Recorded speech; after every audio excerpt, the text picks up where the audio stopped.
day, viewers.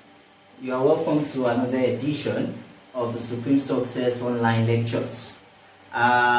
Today we shall be reviewing the post-UTME assessment questions, as we'll be looking at the core requirements, the core areas of focus for your post-UTME exams, and we shall be demystifying the post-UTME exams. Of course, first of all, you need to understand that post-UTME is an examination, an assessment exam that is done by various institutions to further assess students for the entry or for the admission processing. So, in order for students to be confirmed for their admission, there's a need for institutions to conduct post-UTME exams. And the modalities of these post-UTME exams actually differ from institutions to institutions.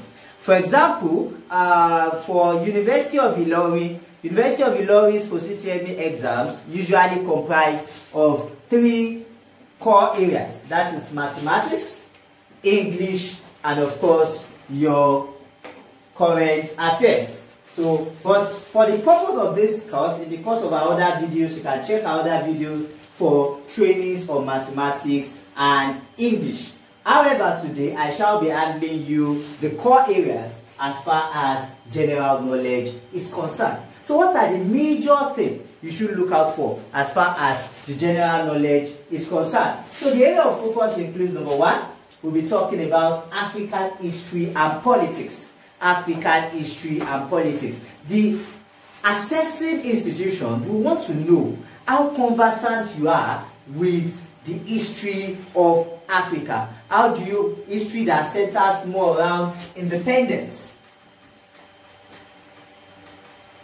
When did Nigeria get her independence? When did Ghana get her independence? When did Malawi get our independence? So as a matter of fact, you are required to know the major countries in Africa as well as their dates of independence. You must know the date of independence. For example, Nigeria secured her independence from the British on October 1st, 1960. So you must know things like independence of countries. When did Nigeria secure independence? When did Nigeria become a republic? When did Nigeria became a republic on October 1st, 1963. Then, of course, as part of the African history and politics too, okay, I will be running you through the core area of focus. Then I'll be choosing each of the sections one by one to further dissect them. The next area of focus is geography.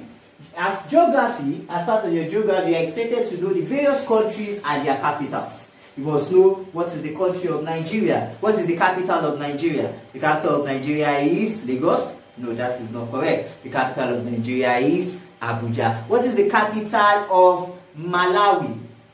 What is the capital of Ghana? The capital of Ghana, as you know, is Accra. What is the capital of Sudan? Of course, we know that Sudan has been divided into 2 parts. We have the North Sudan, and of course we have the South Sudan. You should also be aware of when South Sudan was extracted from North Sudan, when the South Sudan became an independent nation. South Sudan became an independent nation in 2011. So you should be conversant with details like this. Then the sightseeing places. We look at sightseeing places like the Eiffel Tower, sightseeing places like Kremlin, sightseeing places like the Mausoleum, and places like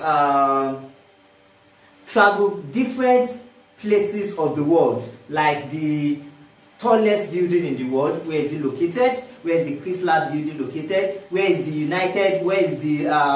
building that is in Dubai? Where is it located? So you should be able to have details like that. Then at the same time, of course, about the university you will be writing the post-UTME. For the purpose of this video, we shall be laying much emphasis on the University of Ilorin Positiemi. So, and we will be talking about the University of Ilorin. When was it established? Where is it located? What is the name of the first Vice Chancellor of the institution? How many faculties are there in the institution? What is the total estimated student population? And other details like that. So these are some of the things that you should know as far as the Positiemi examination is concerned. Then sports, cultures, and ethnic groups. You should be able to know the various days of the Olympics. Of course, an Olympic is held every 4 years. So you should be able to know the countries that hosted the various Olympic championships. Where was the 2000? Who hosted the 2012 Olympic?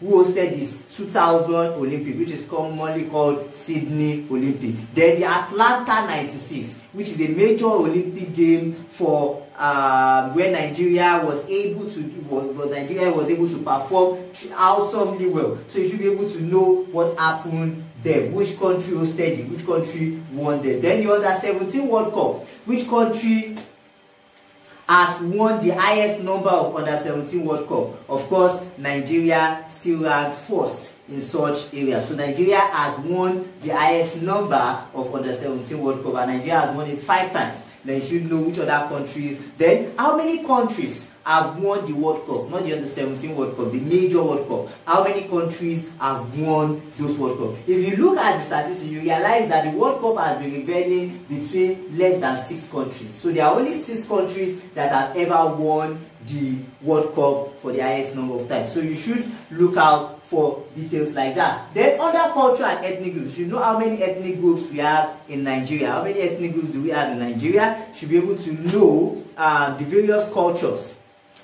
which festivals. So when we will be looking at things like festivals, where is the Agungun Fishing Festival? Where is it held? Where do we have Oju di Oba Festival? Where is the Oju di Oba Festival? Oju di Oba Festival is held in Ijebu. So that's in Ogun State. Where do we have the Agungun Fishing Festival? Agungun Fishing Festival is held in, of course, where? It's held in, that is in Kebbi State. So you should know where the common major festivals in the country and where these festivals are held. Then of course the New Yam Festival. Where do we have the New Yam Festival? So these are common festivals in Nigeria that you should be familiar with. Then the ethnic groups, of course, aside the 3 main ethnic groups in Nigeria, where we have the Hausa, Igbo, and of course the Yoruba, we also have some other ethnic groups like the Tiv, the Ibibio, the Jokun, the Urhobo, and the other ethnic groups. Like, you should be able to know the name of their traditional rulers. So, as part of ethnic groups, you should also be able to know traditional rulers and their title. For example, if you are in Kwara State, what is the name of the traditional ruler of Kwara State? Of course, we have the what? Emir of Kwara State. Emir of Ilorin. So if you are in Ilorin, you should know that they have Emir in Ilorin. If you are in Osogbo, you should know that the name of the traditional ruler of Osogbo is Ataoja of Osogbo. You should know what is the name of the traditional ruler of the Tiv people. The name of the traditional ruler of the Tiv people, they call it Tortiv. So if you are from there, anybody who is from Tiv, their title is Tor. There's somebody who is from Onitsha. You know we have the word Obi of what? Onitsha. If you are from Sokoto, you should know that we have the word Sardauna of Sokoto, or the Emir of Sokoto. All this type, then Kano, the Emir of Kano. You should know the first class rulers, the first class traditional rulers, the first class traditional rulers, the first class traditional rulers, which include the Emirs, Emir of Kano, the Emir of Bauchi. Coming down here, we have the Alaafin of Oyo, the Alaafin of Oyo. We have the Oni of Ife, the Oni of Ife. We have Alake of Egba. You have different first class rulers. So you should know the various first class rulers as well as their title. Then we would also be looking at the countries and their currencies. So you should know the various countries. What is the currency of Nigeria? Nigeria spends naira. What is the currency of Argentina? The currency of Argentina is peso. What is the currency of Denmark?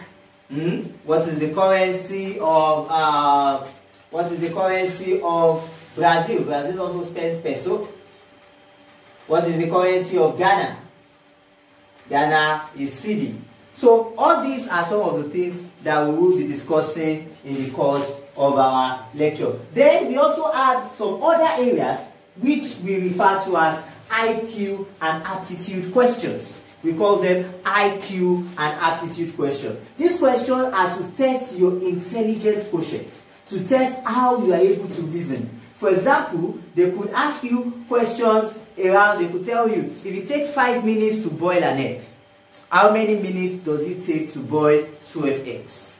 So these are IQ questions. They could also ask you questions that has to do with direct proportions.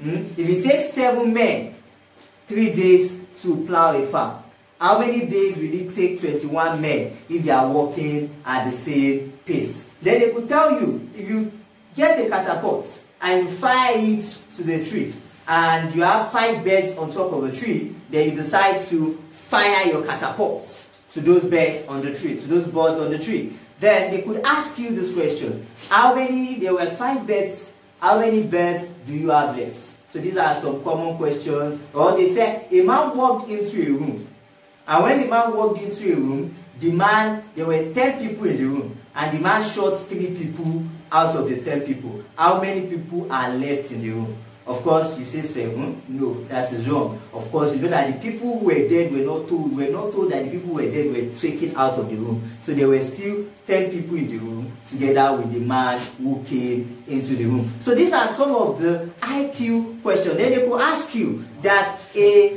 plane crashed on the borders of Nigeria and Cameroon. Where are you going to bury the survivors?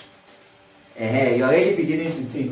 So assuming we have a plane that did what? That crashed on the border of Nigeria and Cameroon, where will you bury the survivors?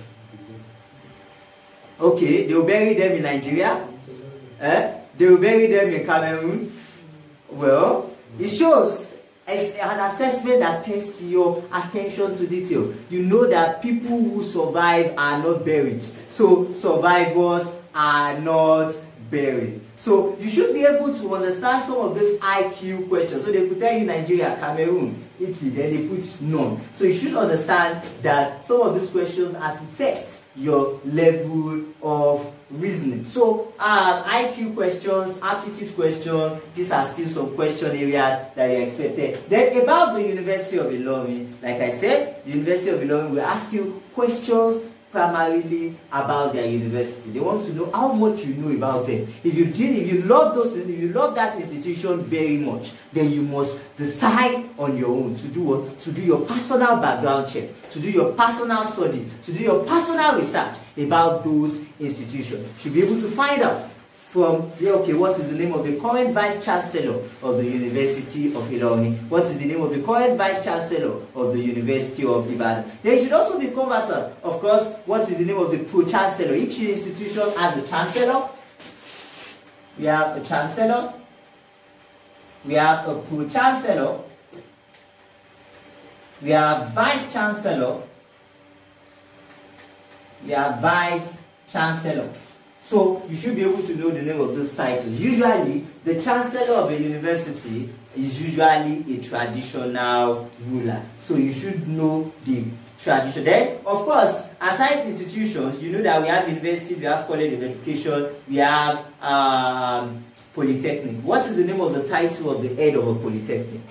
Many candidates, what is the name of the head of a polytechnic? The head of a polytechnic is a rector.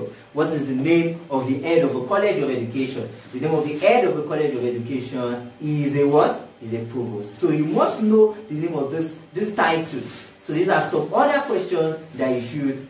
So having dissected the core area of focus, in our next video we shall be looking deeply as sample assessment questions on these topics and the correct answers to them. For more of this video, ensure that you subscribe, like, and make sure to share. Enjoy an abundant or wonderful new week. Cheers.